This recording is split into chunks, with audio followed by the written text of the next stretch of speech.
was a mistake, and I'm sorry for it. It's going to take time to work through all of the changes that we need to make here.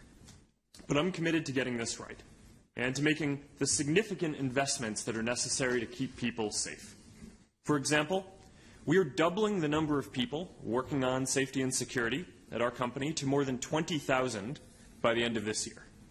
On top of the investments that we're making in other areas, I expect that these increased investments in security will significantly impact our profitability. But I want to be clear. Keeping people safe will always be more important than maximizing our profits.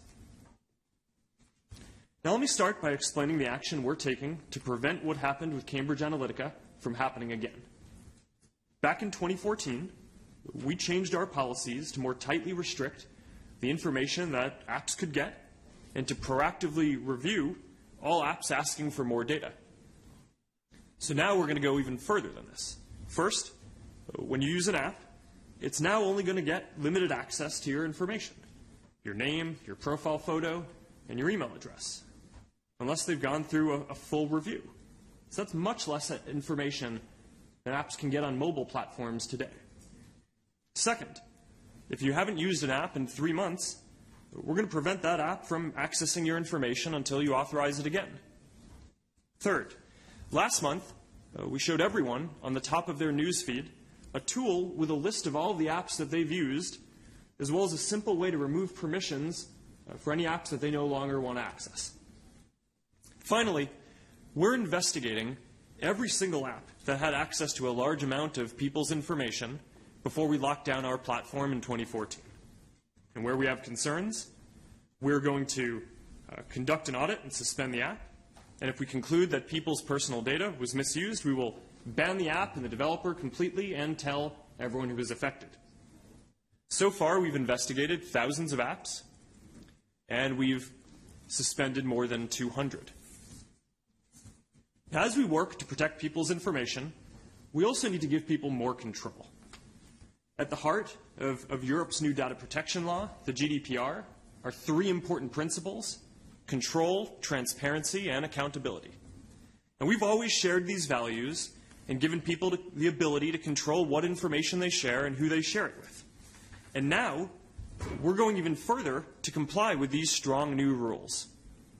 We're making the same controls and settings available to people who use Facebook around the world. In addition to GDPR, we're also working to give people important new controls. For example, in your web browser, you already have a simple way to clear your cookies and browsing history.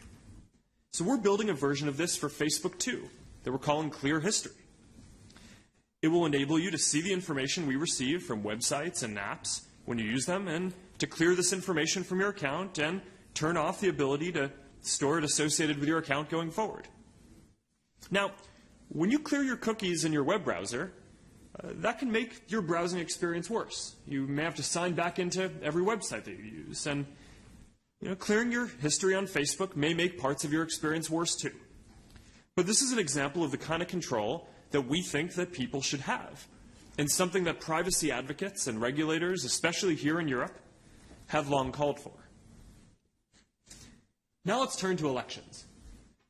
In the next 18 months, there are important elections globally, including many here in Europe, as well as for the European Parliament, the United States, Brazil, India, and Indonesia.